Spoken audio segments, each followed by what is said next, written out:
Ici, on faisait un grand tableau aujourd'hui. Mais bien sûr, nous allons faire quelque chose d'un peu différent de ce que je fais d'habitude. Il va y avoir deux grandes différences.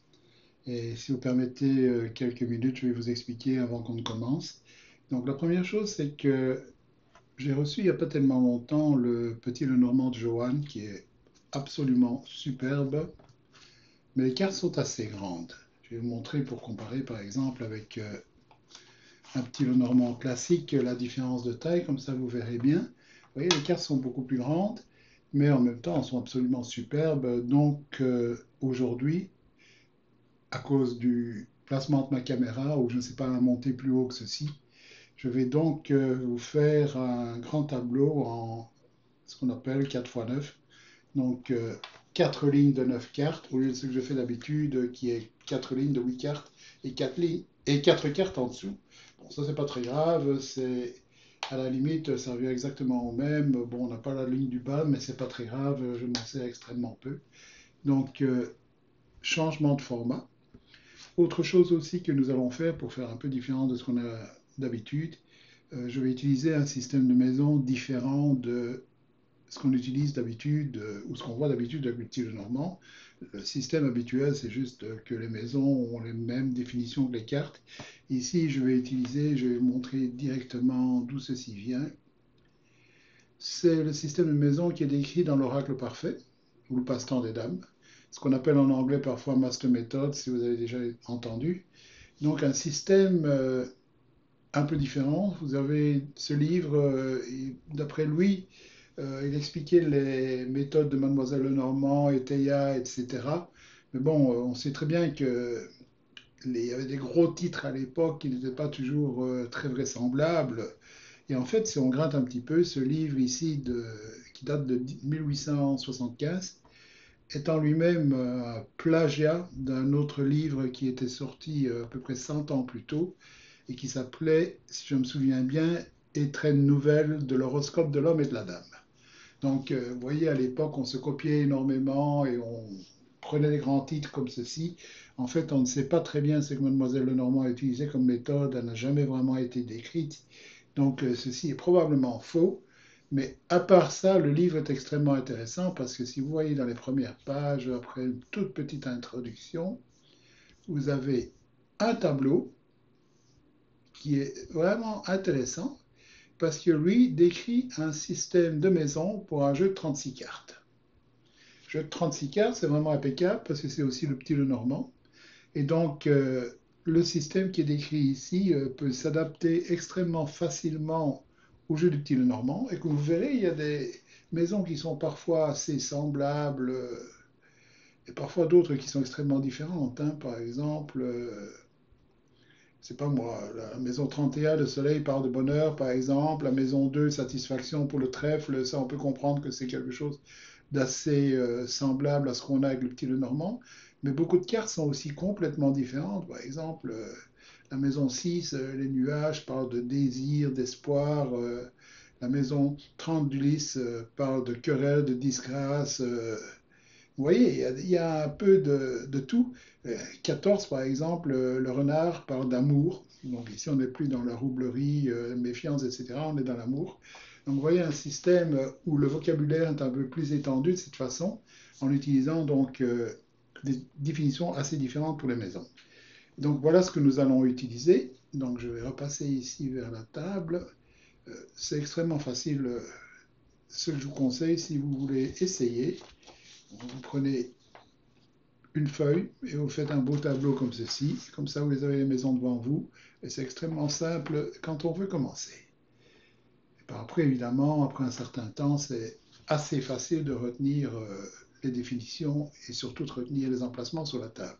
Ce qui me gêne un peu pour le moment, c'est les emplacements sur la table parce que je suis habitué à l'autre système avec 4 lignes de 8 et 4 cartes en dessous. Donc le placement des maisons est ici différent. C'est ça qui m'embête un peu et c'est pour ça que j'ai fait le tableau. Autrement, bon, les définitions s'apprennent très vite. Donc, nous allons faire un tableau, comme je disais, avec comme question, il y a une dame qui vient demander si le mariage de sa fille est heureux. Donc, nous allons un peu regarder ça.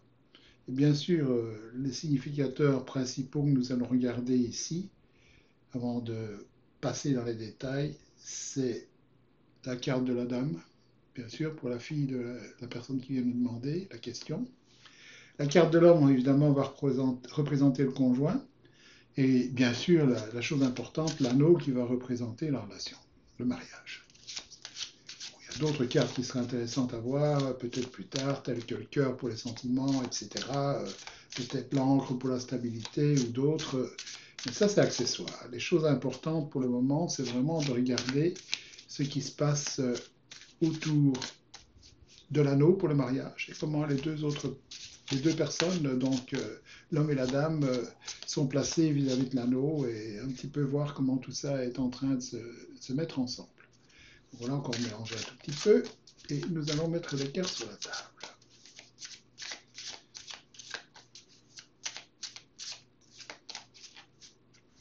Voilà. On commence avec le chien. Je ne connais pas du tout la personne qui demandait, je n'ai aucune idée de ce qu'on va voir. Nous avons la dame qui vient déjà d'apparaître, sourit. Alors donc, nous allons commencer par faire comme on fait d'habitude, c'est-à-dire avec les coins, les cartes centrales et les trois premières cartes pour se faire une première petite idée de ce qui se passe. Et ensuite, on ira voir un peu plus dans les détails, bien évidemment. Donc, qu'est-ce qui se passe ici si on commence à regarder les coins? Nous avons donc le chien qui est ici et la verge ici en bas, le cavalier et la faux. Alors, qu'est-ce qu'on pourrait penser en voyant ces coins comme ceci? C'est que bon, le chien montre évidemment des notions de fidélité, loyauté, etc.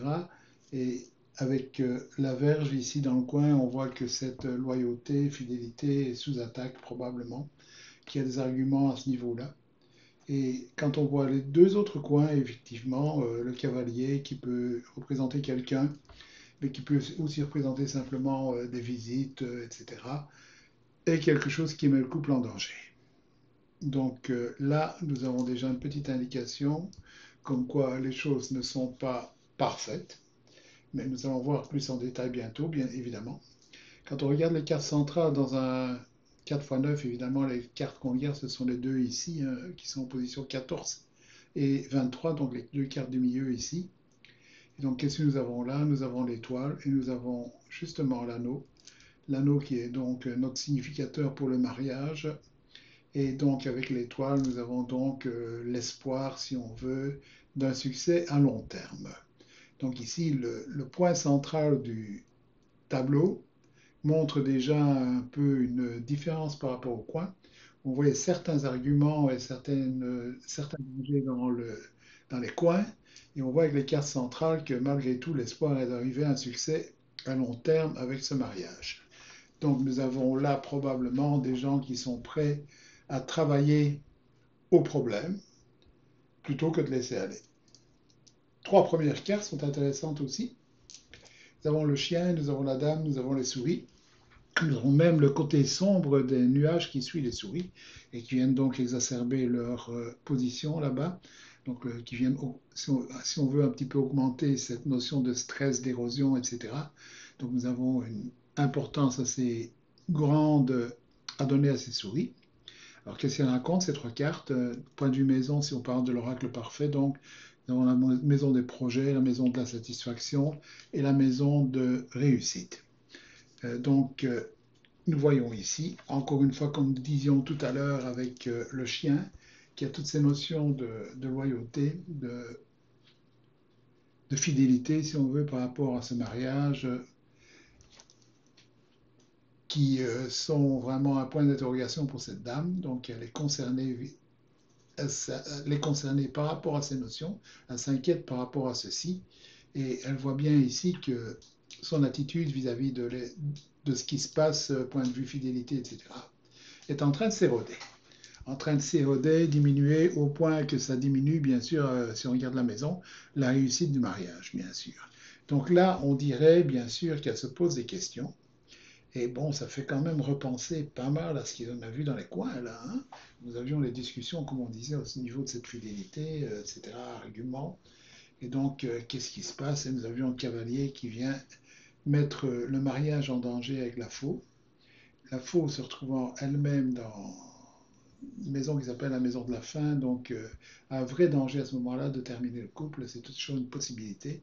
Et bien sûr, comme cette fidélité qu'on voit qui diminue, il est possible que le cavalier, à un certain moment, soit quelque chose qui soit important à regarder, surtout que si on regarde, il est vraiment à la fin de la ligne de la dame, ce qui pourrait montrer qu'à un certain moment, elle serait peut-être intéressée par quelqu'un d'autre. Je ne dis pas encore maintenant qu'elle l'est, mais c'est une possibilité qui pourrait exister à un certain moment. D'ailleurs, il y a une chose qui est intéressante aussi, c'est oui, le monsieur, on ne voit pas d'avenir pour lui. C'est toujours un signe aussi, ça, qu'il faut se poser des questions. Pourquoi est-ce qu'on voit pas mal de passé pour lui et on ne voit pas de futur? Donc ça, c'est toujours intéressant. À part ça, c'est quand même pas mal quand on regarde leur maison. Monsieur est dans une maison qui s'appelle Jouissance, donc lui jouit certaines jouissances par rapport au mariage, etc. Donc lui n'est pas assez satisfait. Elle, la dame, comme je disais, maison 2, c'est satisfaction, donc elle aussi, pour le moment, elle est assez satisfaite, malgré les problèmes. Hein, mais donc, l'un n'empêche pas l'autre. Hein. On peut toujours être satisfait plus ou moins du mariage alors qu'on voit les problèmes qui sont en train de commencer tout doucement à se profiler. Comme on voyait donc, cette satisfaction pourrait diminuer rapidement avec les souris qui suivent. Donc ça, c'est une chose qu'on peut regarder tout à l'heure. L'anneau lui-même est dans la maison de l'amant. Amant ici, bon, on ne va pas prendre ça comme il y a quelqu'un d'autre pour le moment, puisque nous parlons d'une relation qui est établie. Donc le côté amant dans une relation établie, je verrais plus comme un couple qui s'entend, ou qui a des besoins, des désirs sexuels peut-être, ou un couple qui a de l'affection pour l'un pour l'autre, ce genre de choses. Donc ça, c'est pas mal en soi-même. Les signes les plus inquiétants, évidemment, à ce moment-là, c'est si on voit le cœur, par exemple, qui est en maison 6, maison des nuages, qui, elle, ici, dans l'oracle parfait, parle de désir. Donc, pourquoi aurait-on le cœur dans la maison des désirs? Désir, en général, c'est une chose qu'on voudrait avoir, ce n'est pas quelque chose qu'on a.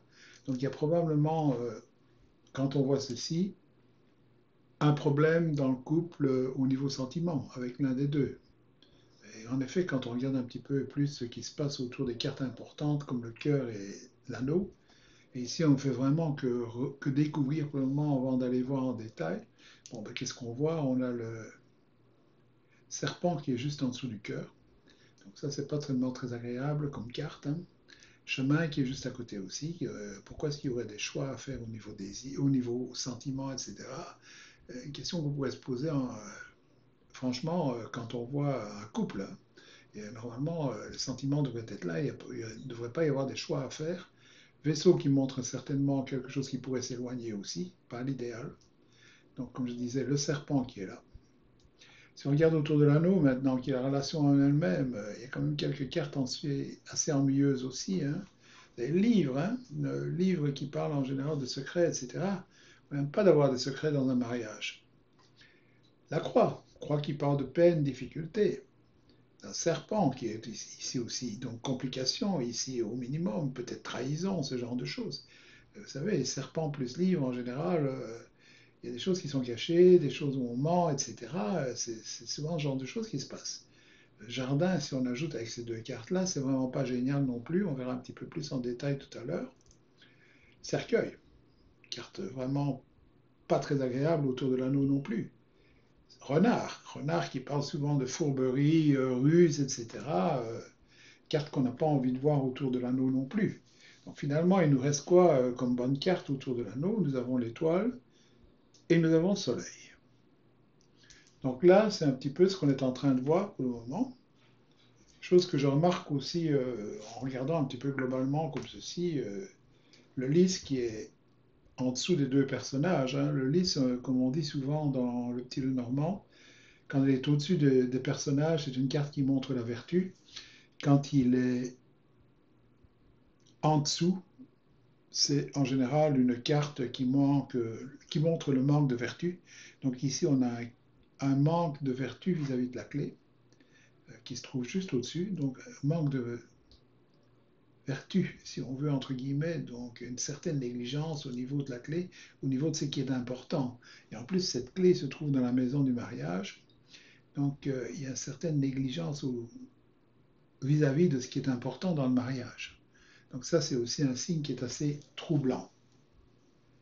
Donc là, nous avons pas mal de choses assez ennuyeuses jusqu'ici.